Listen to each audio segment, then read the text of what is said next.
کہ ہم میلاد مناتے ہیں. کیوں؟ کہ سنیوں یہ بات ہمیشہ کان کھول کر کے چیزوں کو دیکھ کر کے قوم کبھی کیا کرتی، الگ الگ عقیدے بنا لیتی ہے.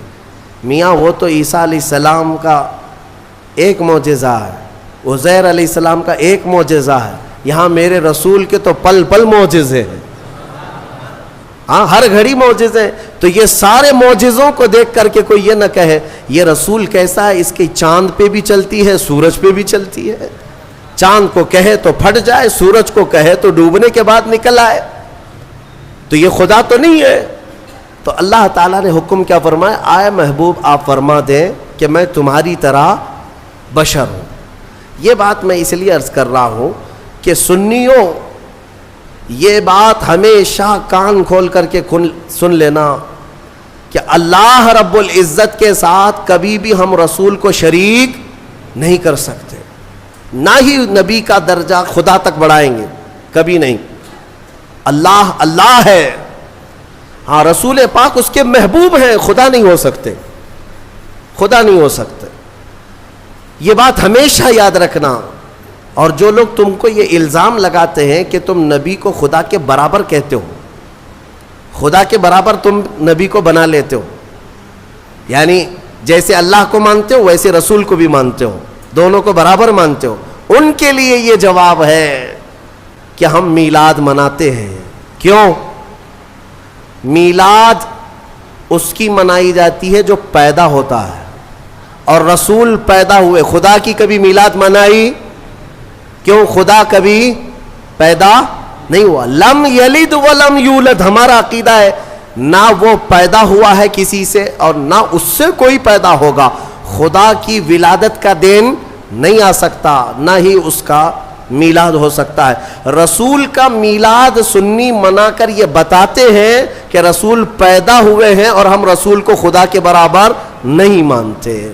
یہ میلاد بھی جو ہے شرک کو ختم کرنے کا ذریعہ ہے، شرک کو ختم کرنے کا ذریعہ ہے کہ کہیں کوئی انجانے میں یہ نہ سمجھ لے کہ رسول بھی خدا کے برابر ہے. نہیں، ہم بار بار میلاد منا کے بتائیں گے رسول پیدا ہوئے تھے اور خدا پیدا نہیں ہوتا. اخیر میں اتنا ہی کہوں گا، میں مانتا ہوں اے عقل والو میرا محمد خدا نہیں ہے، مگر دلوں میں یہ نقش کر لو کہ وہ خدا سے جدا نہیں ہے.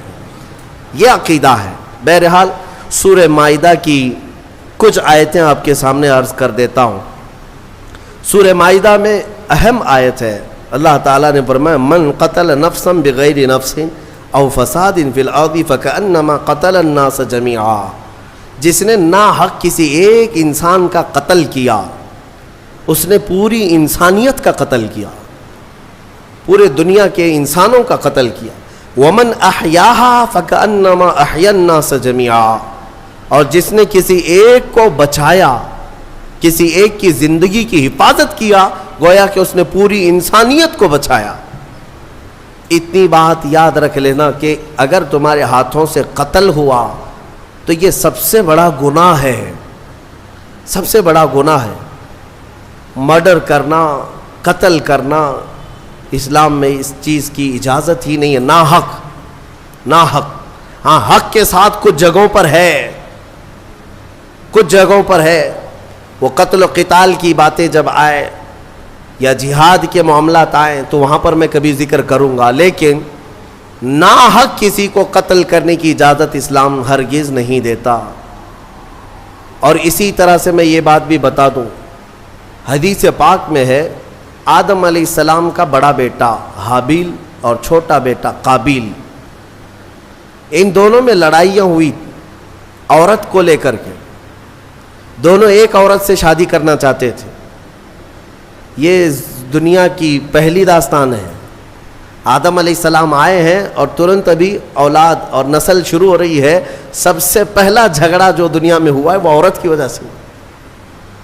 بڑا اور چھوٹا دونوں ایک ہی خاتون کو اپنانا چاہتے تھے، لیکن وہ حق حابیل کا تھا، قابیل کا نہیں. چھوٹے کا نہیں تھا، وہ بڑے کا حق تھا. آدم علیہ السلام نے کہا بھی تھا، یہاں تک کہ دونوں کو حکم بھی ہوا. یہ بھی ذکر یہ سورہ مائدہ میں موجود ہے، یہ پورا ذکر موجود ہے حضرت آدم علیہ السلام نے دونوں سے کہا کہ ایک کام کرو، ایک قربانی کرو ایک جانور، اور کھلے میدان میں رکھو، جس کی قربانی قبول ہو گئی سمجھ لو وہ حق پر ہے۔ قربانی قبول ہونے کا طریقہ کیا تھا؟ آسمان سے ایک آگ آتی اور وہ قربان کیے ہوئے جانور کو اٹھا لے جاتی، یعنی وہ جانور غائب ہو جاتا آگ میں۔ تو جس کی قربانی قبول ہو گئی وہ حق پر ہے، اس کا حق ہے۔ تو ہوا یہ کہ دونوں نے قربانی کی، قابیل نے بھی اور حابیل نے بھی، اور کھلے میدان میں اپنی قربانیاں رکھ دیں۔ اللہ تبارک و تعالیٰ کی طرف سے آسمان سے ایک آگ آئی اور حابیل کی قربانی قبول ہو گئی، یعنی بڑے بیٹے کی۔ شادی کرنے کا اختیار بڑے کو ہی تھا، اب قربانی سے بھی پتہ چل گیا کہ حق پر یہ حابیل ہی ہے، تب بھی یہ قابیل ماننے کو تیار نہیں تھا۔ عورت یہ ایک ایسے فتنے کو جنم دیتی، ساری عورتوں کی بات نہیں کر رہا ہوں، عورت کا یہ ایک ذریعہ ایسا بن جاتا ہے جس میں بڑے بڑے بھسم ہو جاتے ہیں، کئی لوگوں کے تقوی ختم ہو جاتے ہیں۔ تو قابیل نے کہا کہ نہیں، یہ میرا ہی حق ہے، میں ہی اپناؤں گا، میں ہی نکاح کروں گا، میں ہی شادی کروں گا۔ جھگڑا اتنا بڑا، آدم علیہ السلام کچھ دنوں کے لیے باہر تھے تو ابلیس وہاں سے اپنی ڈیوٹی شروع کرتا ہے۔ سب سے پہلے انسانوں کو گمراہ کرنے کا جو اس نے شروعات کیا، قابیل کو آ کر کے اس نے طریقہ بتایا، ایک بڑا پتھر لے لے اور حابیل کے سر پہ مار دے، وہ مر جائے گا، ختم ہو جائے گا۔ اب تک کسی کی موت دنیا میں ہوئی نہیں ہے، نہ ہی مرڈر ہوا ہے نہ قتل ہوا ہے، اور پتہ بھی نہیں کیسے قتل ہوتا ہے، کیسے مرتے ہیں، یہ بھی نہیں معلوم تھا۔ شیطان نے سب سے پہلے یہ طریقہ بتایا۔ تو قابیل نے ایک بہت بڑا پتھر اٹھایا اور اپنے بڑے بھائی حابیل کو، وہ ایک جگہ بیٹھا تھا، پیچھے سے جا کر سر پر دے مارا، پتھر کی چوٹ لگتے ہی وہ گر گیا اور وہیں انتقال کر گیا، موت ہو گئی حابیل کی۔ اب اس کو یہ تک نہیں معلوم تھا کہ مرے ہوئے کے ساتھ کرنا کیا ہے۔ قرآن کہتا ہے فَبَعَثَ اللَّهُ غُرَابًا يَبْحَثُ فِي الْأَرْضِ لِيُرِيَهُ كَيْفَ يُوَارِي سَوْءَةَ أَخِيهِ۔ اللہ نے کوے کو بھیجا، دو کوے لڑتے لڑتے آئے اور ایک دوسرے کو ٹھونگ مار رہا تھا، مارتے مارتے ایک کوے نے دوسرے کو گرا دیا، دوسرا مر گیا۔ یہ قابیل بیٹھا دیکھ رہا تھا کووں کے جھگڑے کو، اور اپنے بھائی کو بھی دیکھ رہا تھا کہ وہ مری ہوئی ایک لاش ہے، کیا کیا جائے۔ تو کووں کو سامنے اس نے دیکھا، لڑتے لڑتے ایک کوا مر گیا، دوسرے نے کیا کیا، کوے نے جلدی سے اپنے پیروں سے تھوڑی سی مٹی ہٹائی زمین کی، اور دوسرے کوے کو گڑھے میں داخل کر دیا اور پھر اس پر مٹی پھیر دیا۔ یہ طریقہ دیکھ کر کے قابیل نے پھر اپنے بھائی کو دفن کرنے کا طریقہ سیکھا۔ قرآن کہتا ہے پھر اس نے اپنے بھائی کو دفن کیا۔ یہ سب سے پہلا قتل دنیا میں ہوا ہے، سب سے پہلا مرڈر ہوا ہے، اور سب سے پہلی موت۔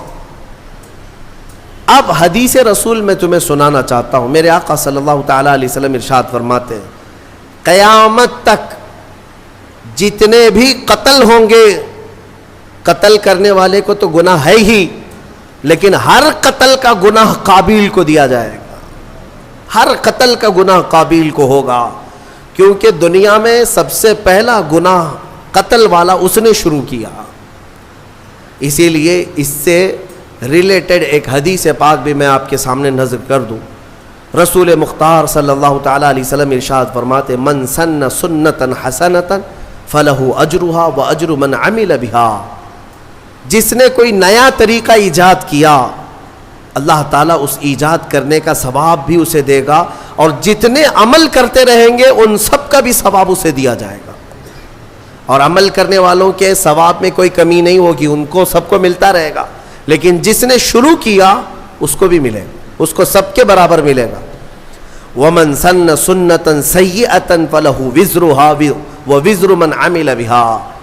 اور میرے آقا صلی اللہ علیہ وسلم فرماتے ہیں جس نے کوئی برا طریقہ اختیار کیا، ایجاد کیا، تو اس برا کرنے کا گناہ تو ہے ہی، لیکن اس کا دیکھا دیکھی جتنے لوگ گناہ کرتے جائیں گے ان سب کا گناہ بھی اس ایجاد کرنے والے کو دیا جائے گا۔ سوچو اے نوجوانوں، کئی لوگ ایسے ہیں جو نت نئے کام شروع کرتے ہیں اور اس کے بعد پورے نوجوان اس کی پیروی میں لگ جاتے ہیں.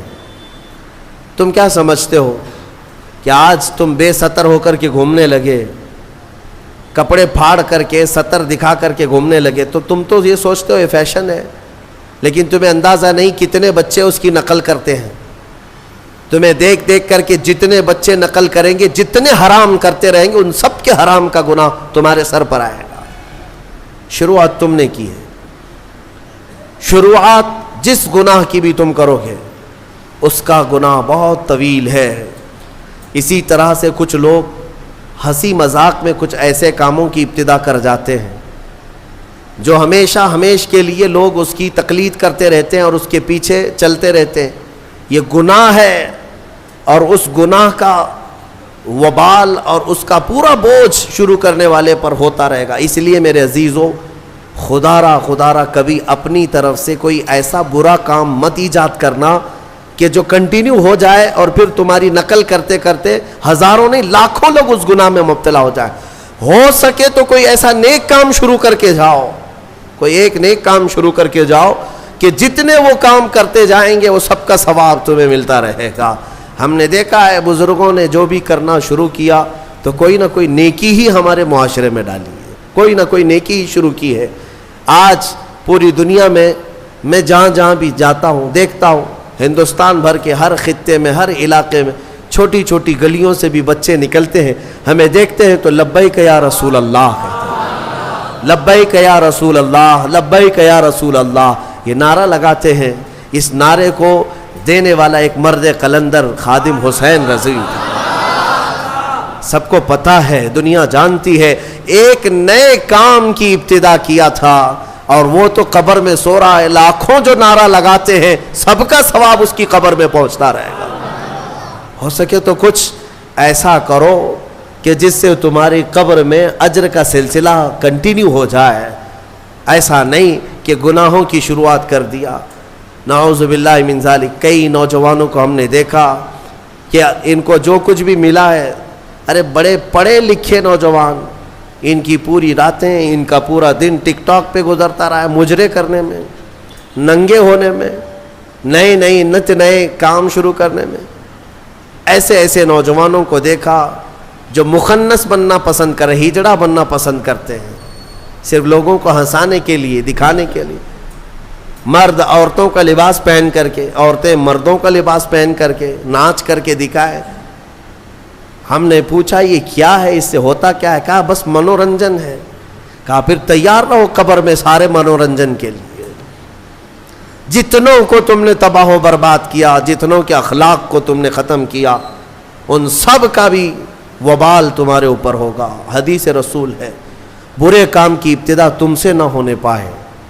کوشش یہ کرو کہ تم راستہ چلو تو بچے تمہیں دیکھ رہے ہوتے ہیں اور یہ سب نقل کریں گے, ایڈاپٹ کریں گے, ہر چیز کو کیپچر کرتے ہیں. تو کوشش یہ کرو کہ ہماری اچھی چیزیں ان بچوں میں منتقل ہو جائیں, برائیاں نہیں. اللہ تبارک و تعالی برائیاں ایجاد کرنے کی بجائے ہمیں اچھائیوں کی ایجاد کرنے کی توفیق عطا فرمائے. میں نے جو آیت ذکر کی آپ کے سامنے, جس نے ایک قتل کیا اس نے پوری دنیا کا قتل کیا. اس تفسیر میں ایک بہت ہی پیاری حکایت مولا علی کرم اللہ وجہہ الکریم کے متعلق ملتی ہے. حضرت علی کے زمانے میں ایک ایسا معاملہ پیش آیا, ایک آدمی کا مرڈر ہو گیا, قتل ہو گیا ہے, چاقو وہاں پڑی ہے, خون میں وہ لت پت ہے, اور اس کے قریب ایک آدمی کھڑا تھا. پولیس گزر رہی تھی, اس زمانے کی جو پولیس رہی ہو. حضرت علی رضی اللہ تعالیٰ عنہ کے جو عمال تھے وہ گزر رہے تھے. سپاہی دیکھا ایک آدمی کا قتل ہوا ہے, تازہ خون بہ رہا ہے, چھری ہے, اور ایک آدمی ہے وہاں پر, اس کو پکڑ لیا. وہی قاتل ہے, کوئی اور تھا ہی نہیں, آس پاس کوئی نہیں تھا, اس کو پکڑ لیا. وہ اس وقت اس لیے پکڑا کہ ظاہری حالات تو یہی بتا رہے تھے کہ وہ قاتل ہے. یہ اس زمانے کی بات ہے. یہاں تو ایسا ہے کہ دلی میں ہو جائے تو یہاں کرناٹک میں آ کے اٹھا لے جائیں گے, یہاں تو کوئی مسئلہ نہیں ہے. کہ کہیں سے بھی کوئی بھی چاہے نشان نہ ملے اٹھایا جا سکتا ہے، لیکن اس وقت حالات ایسے تھے کہ قاتل جو ہے کوئی نظر نہیں آیا سوائے اس ایک آدمی کے، اس کو پکڑ کر لایا گیا حضرت علی کرم اللہ وجہہ الکریم کی بارگاہ میں۔ تو پھر وہاں پر فیصلے میں ثابت ہو گیا کہ اسی نے قتل کیا، کیونکہ سپاہی جو تھے وہ گواہی دے رہے تھے کہ ہم نے اس کو دیکھا ہے، رنگے ہاتھوں پکڑا ہے، اس کے جسم پر خون کے دھبے بھی تھے، اور کون ہوگا؟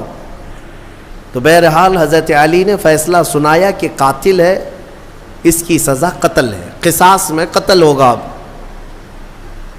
اب اس کو پھانسی پر چڑھایا جا رہا تھا، تھوڑی دیر گزری تھی کہ عدالت میں ایک شخص دوڑتا دوڑتا آیا، اور آیا اس نے کہا کہ امیر المومنین وہ شخص ناحق مارا جا رہا ہے، وہ پھانسی پر چڑھ رہا ہے ناحق، وہ قاتل نہیں ہے، آپ اسے چھوڑ دیں، آزاد کر دیں۔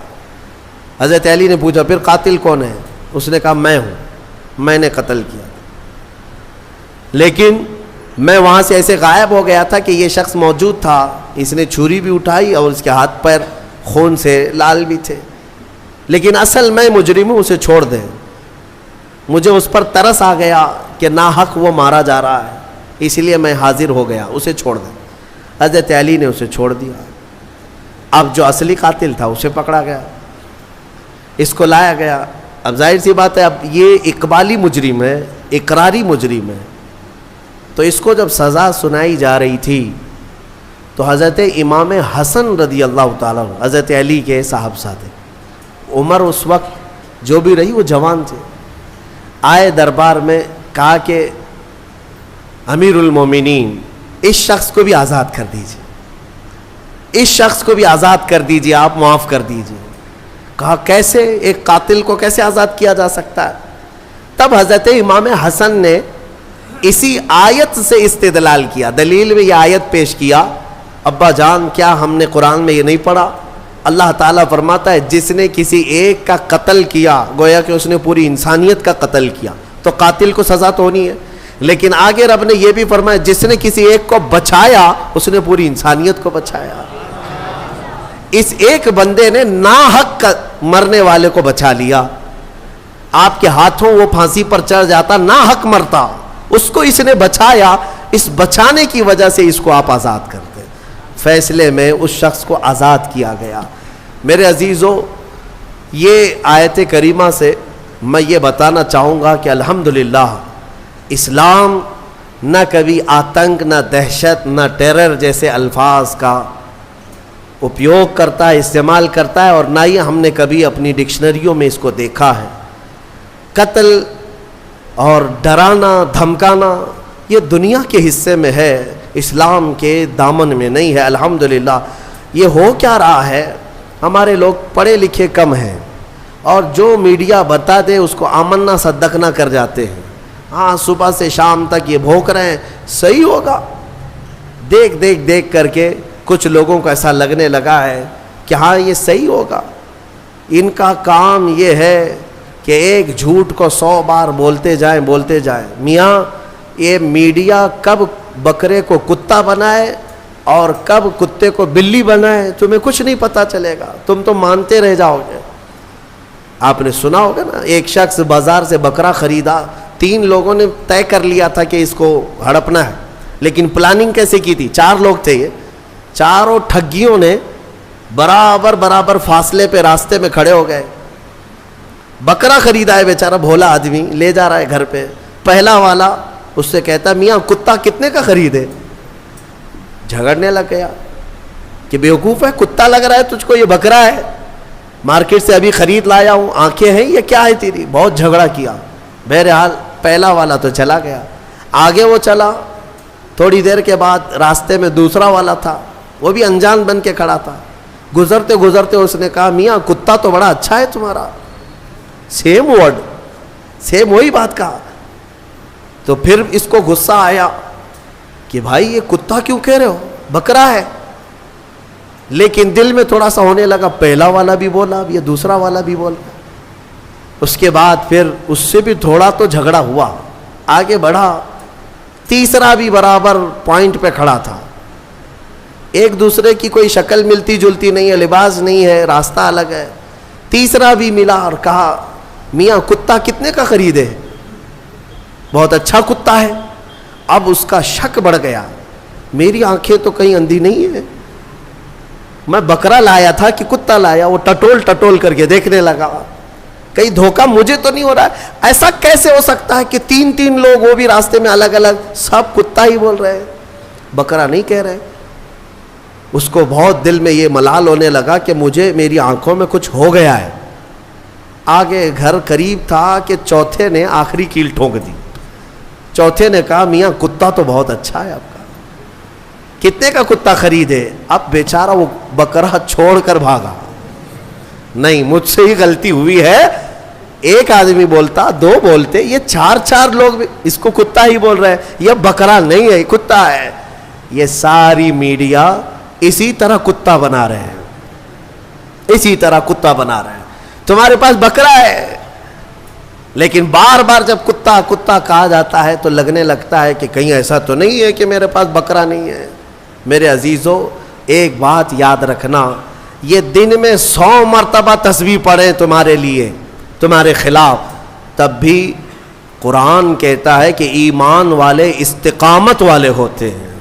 استقامت, ہاں, ان پر تو بجلیاں گرے کہ پہاڑ گرے, یہ ٹس سے مس نہیں ہوگا. بلکہ مومن کا عقیدہ یہ ہے کہ اللہ ایک ہے, محمد سچے رسول ہیں, اور اسلام پر اس کا کوئی شک نہ ہو. تو بہرحال میں جو بات عرض کر رہا تھا وہ یہ ہے کہ قتل کے معاملات کو لے کر جو پروپیگنڈا پھیلایا جاتا ہے, اگر میں آنکڑے رکھوں نا, تعداد رکھوں, تو حیرت میں آنکھیں پھٹی رہ جائیں گی. حضور پاک صلی اللہ تعالیٰ علیہ وسلم کے کل جو غزوات ہوئے ہیں نا, جنگیں 17 ہیں. حضور نے 10 سال میں کتنی جنگوں میں شرکت کی؟ 17. اور پورے ٹوٹل 17 جنگوں میں کتنے لوگ مرے تھے؟ کتنے لوگ پورے ٹوٹل 17 جنگوں میں, 17 غزوات میں جو مخالف پارٹی کے لوگ مرے ہیں, ان کی کل تعداد 248. ٹوٹل کتنی؟ 250 کے قریب 10 سال کے اندر مرے ہیں. 10 سال کے 250 پوری کاؤنٹ کریں گے. اب آؤ میں تمہیں بتاتا ہوں, یہ دنیا کو جو امن کا پاٹھ پڑھاتے ہیں, world war first, world war second, جو دنیا کی سب سے بڑی جنگیں ہوئی ہیں نا, دنیا کی جنگ عظیم, پہلی جنگ عظیم, دوسری جنگ عظیم, کتنے مارے گئے اس میں پتہ ہے آپ کو؟ ورلڈ وار فرسٹ جو 1920 کے قریب تھی, اس میں 3 کروڑ لوگ مارے گئے تھے, 3 کروڑ. اور ورلڈ وار سیکنڈ میں 5 کروڑ لوگ اتنے مارے گئے ہیں, اور یہاں 250. اور اسلام پھر بھی قتل والا ہے. انہوں نے لاشوں کے انبار لگا دیے پوری دنیا میں. آپ کو پتہ ہے آج صرف 10 سال ہونے کو آ گئے, ملک شام میں 8 لاکھ لوگ مارے جا چکے ان کی جنگوں میں. 8 لاکھ لوگ. عراق میں بھی وہی, یمن میں بھی وہی, افغانستان میں بھی وہی. پوری دنیا میں لاشوں کا انبار بچھایا ہے امریکہ نے اور اس کے اتحادی فوجوں نے. لیکن کبھی یہ نہیں کہا جاتا کہ وہ ٹیررسٹ ہیں, یہ نہیں کہا جاتا. یہ جہاں اترتے ہیں بموں سے مار مار کر پوری زمینوں کو بنجر کر ڈالتے ہیں. عراق میں اگر آپ کو جانا ہوگا, آپ دیکھنا, 15-20 سال پہلے کی بات میں بتا رہا ہوں, ایک بڑا گراؤنڈ تھا, باغیچہ تھا, اور اب ہم وہاں جا کر دیکھتے ہیں تو پورا باغیچہ قبرستان ہے. پیر رکھنے کی جگہ نہیں, اتنی قبریں ہیں وہاں. پورا میدان قبروں سے بھر گیا ہے. نئے میدان تو انہوں نے قبرستان میں بدل دیے. اے مسلمانوں, ذرا مطالعہ کرو, دنیا یہی ٹھگی بنا رہی, یہ ٹھگی ہے. خود کا دامن ناپاک ہے, قتل سے ان کے خون, ان کے ہاتھ رنگے ہیں, لیکن دنیا اسلام کو اور مسلمانوں کو قاتل بتانے میں کوئی شوشہ نہیں چھوڑتی, کوئی شوشہ نہیں چھوڑتی. الحمدللہ یہاں دین اسلام میں جانوروں کو بھی مارنے کا حکم نہیں ہے. ہاں, یہ بات یاد رکھ لیں, ہر چیز کا حساب ہونا ہے. جو قتل ہوئے جنگوں میں وہ ظاہر سی بات ہے وہ اصول تھے کہ جس نے تلوار اٹھایا اس کے خلاف جنگ تھی، باقی کسی کے لیے نہیں۔ گھر میں بیٹھے ہوئے آدمی کو جا کے مارنے کا حکم نہیں ہے، کسی پر جا کر اٹیک کرنا، سوسائڈ بم لگانا، یہ اسلام کے طریقے ہے ہی نہیں۔ لہٰذا اس تھیوری کو ہمیشہ سمجھا کریں، دنیا جو پڑھا رہی ہے وہ غلط ہے۔ قتل کے ساری داستانیں انہوں نے لکھی ہیں، اسلام کا دامن اس سے پاک ہے الحمدللہ۔ قتل کی یا مرڈر کی تعلیم اسلام نہیں دیتا۔ ہاں چند جماعتیں جو ابھی پوری دنیا میں مسلمان نام سے پنپتی ہیں، میں یقین کے ساتھ کہتا ہوں ان کا اسلام سے کوئی تعلق نہیں، چاہے وہ IS ہو یا پھر لشکر یا کوئی دوسری تنظیمیں جو ناحق مسلمانوں کا خون بہاتی ہیں یا ناحق کسی پر اٹیک کرتی ہیں۔ اسلام کا یہ طریقہ کار ہے ہی نہیں، اور یہ حقیقت میں انہی کے پالے ہوئے لوگ ہیں، انہی کے پالے ہوئے لوگ۔ ہم نے عراق میں سنا بھی ہے، معلوم بھی کیا ہے، یہ آئے کہاں سے تھے؟ یہ IS اور داعش، یہ سب کے سب انہی یہودیوں اور امریکہ کے پیدا کیے ہوئی جماعتیں تھیں، ان کو سپورٹ وہیں سے تھا۔ باقی ایک بات میں آپ کو بتا دیتا ہوں، ایک عیسائی پادری گزر رہا تھا اپنی 2 بیٹیوں کے ساتھ کار میں، توجہ چاہتا ہوں، بہت اہم بات ہے۔ وہ کار میں جا رہا تھا اور کچھ گن لے کر کے کھڑے تھے، گن لے کر کے، بڑی بڑی داڑیاں تھی، اسلامی لباس تھا، اور وہ جس کو دیکھو اس کو مار رہے تھے راستے میں۔ بیچ راستے میں اس عیسائی پادری کو بھی روک دیا انہوں نے، 2 بیٹیاں بھی تھی اس کے ساتھ، اتارا، کہا کہ تو مسلمان ہے یا غیر مسلم ہے؟ اس نے کہا میں مسلم ہوں۔ اس نے کہا میں مسلم ہوں۔ کہا تو پھر قرآن پڑھ کے دکھا۔ تو اس نے پڑھنا شروع کیا، بائبل پڑھا اس نے، عربی میں جو بائبل تھی وہ پڑھا۔ پڑھنے کے بعد انہوں نے کہا ٹھیک ہے جاؤ، تمہارا راستہ ٹھیک ہے، کلیئر ہے۔ وہ آگے چل پڑا۔ اس کی بیٹیاں پوچھنے لگی بابا آپ کو تو قرآن آتا نہیں، آپ تو بائبل پڑھے اس کے سامنے۔ اس عیسائی نے کہا بیٹا میرا یقین ہے قرآن کا پڑھا ہوا اگر ہوتا تو ایسا ظالم کبھی نہیں ہوتا، اس کو قرآن آتا ہی نہیں، مجھے یقین تھا، اور قرآن اگر آتا تو ایسا ظالم نہیں بنتا کہ راستے میں کھڑے ہو کر ناحق لوگوں کا قتل کر رہا ہوتا۔ یہ عیسائیوں کا بھی یقین ہے کہ قرآن کا سمجھنے والا کبھی قاتل نہیں ہوتا، ظالم نہیں ہوتا۔